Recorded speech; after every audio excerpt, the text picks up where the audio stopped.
Good morning. Welcome to this week's video for Computer Foundations. We are going to be doing two activities this week in Project Lead the Way. The first one is activity 1.2.3, Simulations in Science. I love this activity because it's a really fun way to see what different types of simulations can interact and do and solve problems. So, for instance, the year of COVID, when we got to this point, we were in lockdown. We were doing everything on Zoom. And one of the simulations is a virus. And it was really interesting for us as high school students and me as a teacher to be able to walk students through details of how a virus spreads and see how the reaction is, and if you catch it early, how it can stop the spread. If it continues on, how it can do mass destruction. And so while it was kind of scary, it was also, it felt like something we had control over and we could actually see and understand better what was going on. Same thing with your lesson today. It's about simulations, and you can see how things we can do makes different reactions happen in the simulation. So we're going to use simulations and modeling to observe how things react in the real world. So we're going to gain insights and knowledge using both the iterative and interactive nature of models and simulations, and we're going to understand meaning and know inclusion or exclusion of certain details or elements, how it's a really important part of the model and simulation formula. So one of the benefits of computers and their software is their ability to simulate the real world. They are too complex, dangerous, expensive, big, or small to easily observe ourselves, so simulations allow us to learn more about the world around us and solve real world problems safely and efficiently. So in this lesson, you're going to explore simulations and observe random behavior, recognize patterns and correlations, and understand bias and make predictions. So there's a variety of simulations, but we're going to use a software product called NetLogo, a modeling and simulation software program that's developed at Northwestern University. NetLogo uses a variation of the Logo language. Logo is a good language for systems that incorporate artificial intelligence, AI, and emergent phenomenon. So to get started interacting with simulations, you're going to explore a simulation of a forest fire. Why might a simulation be a good way to learn about forest fires? You can answer this in your Word document. Some ideas might be we don't really want to start a fire to see how to put it out, but if we can simulate what it's like when a fire starts and different things that we can do that interact, we could slow a fire down or completely stop it. So let's click on the next section. And you're going to see in a browser, visit NetLogo, explore NetLogo's library of models and simulations in the Search the Models library. So we're going to be using NetLogo, and when you click on this, it takes you out to NetLogo. The desktop version of NetLogo is recommended for most users. So we can run it as a browser if you need to, or a desktop version. If you have a Homestead computer, I believe if you click at the bottom left on the Windows and you go to Company Portal,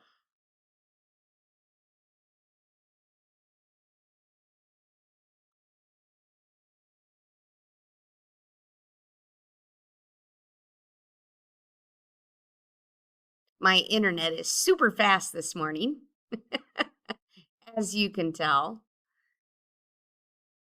Okay.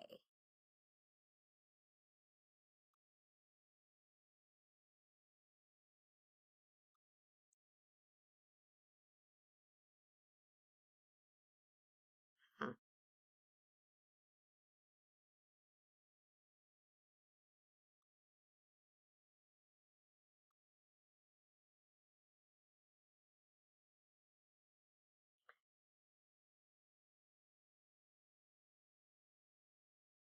Net logo, there it is. And mine is installed, but you would click here for install and then it should install for you. So you can go to company portal and net logo should be in there and then you can install it.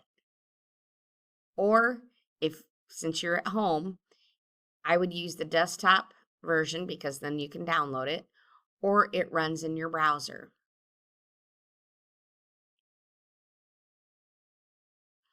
Okay, I'm going to open NetLogo. Not Netflix, NetLogo. And I'm going to open just the regular one, not the 3D.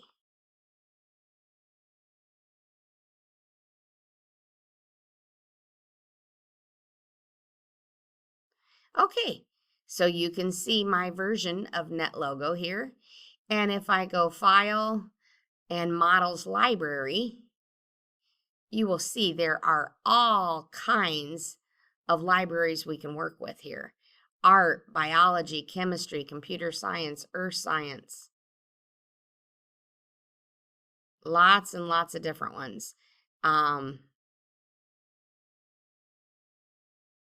For each one of these, I'm going to go into earth science because I wonder if that's where viruses were. Oh, that's where fire is. I thought that would be. I wonder where viruses were.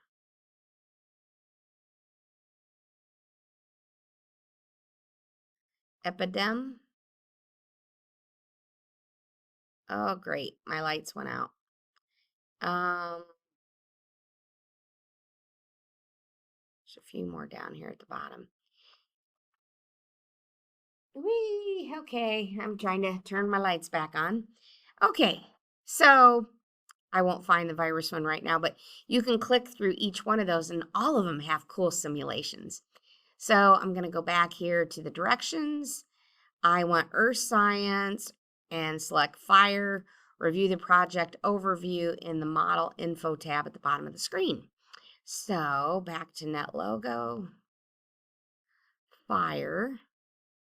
And you'll see here it tells the project simulates the spread of a fire through a forest. It shows that the fire's chance of reaching the right edge of the forest depends critically on the density of the trees. This is an example of a common feature of complex systems, the presence of a nonlinear threshold or critical parameter. If you double click on it, it actually loads the simulation. So let's go down here a little farther. You will see NetLogo user interface elements next to the word a density slider and two buttons, set up and go.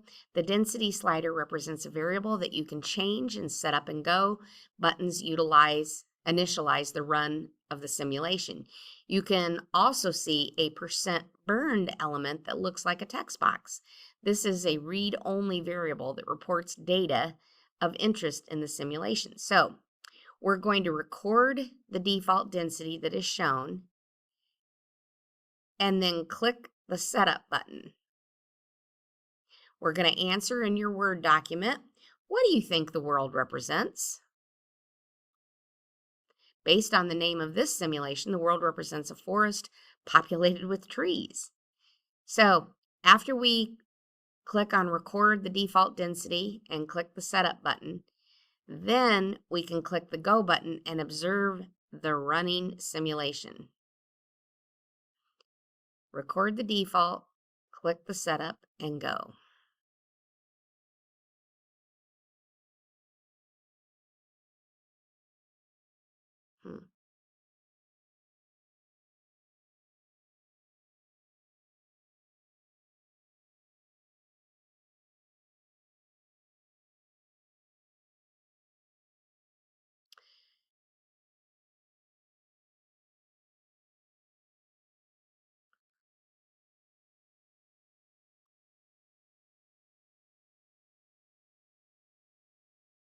I don't see record the default.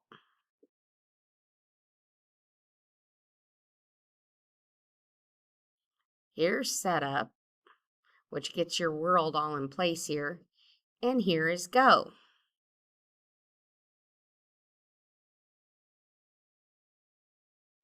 you'll notice how the trees start the fire starts overtaking the trees, but the density was only 57%, so it showed that 9.2% burnt. Now, you could click a snippet of this. So if we go snippet,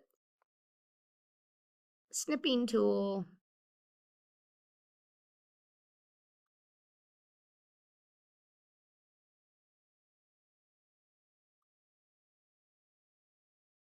and you copied and pasted this in your Word document, that would be great. Now it says to experiment with the slider. If I make the density of the trees, let's say 70%, I guess 72% it'll be because I can't click on exactly 70. And I'm going to hit setup again, so it starts over. And I'm going to hit go. You notice because the trees are denser, or I should say more dense, it goes a lot faster. So I can take a snippet of this now and go back to the directions. It wanted us to play with the slider. It said experiment with the density slider and rerun the simulation a few times. You can change the slider and click setup and while the simulation is still running. So you could do it a couple of different ways. Take some snippets of that and drop it in the Word document so I know you did it. Let the simulation run to completion. Then while observing the world, click setup a few times. What do the variations in the simulation's world represent in the real world? And if you would, answer that question for yourself. Maybe it's a little different in your Word document. The variations of the trees in the forest represent the random nature of a forest. No two forests are the same, and the model simulates this with random tree placement in the world. The fire model lets you vary certain elements of the real world system, but not all elements. So read through this, answer all the questions. It's going to have you do some more experiments with ticks using a faster speed. And then it asks you to note this. Note how often the fire reaches the right side of the world and the percent burned. So copy and paste this table into your Word document and answer the questions. Fill out the table. Okay, so that's it for this one. Then it goes on to a new simulation called wolves and sheep. Now that you know how to run it, I think you can continue on with wolves and sheep kind of all on your own. This is really fun. There's lots of good questions in it, lots of really fun things that you can do. And they have a discussion here at the end. Do your check response and take snippets of that. It'll help you to know what the next thing will be. So I'm going to stop part 1 here, and then I'll pick up with part 2 with a new video.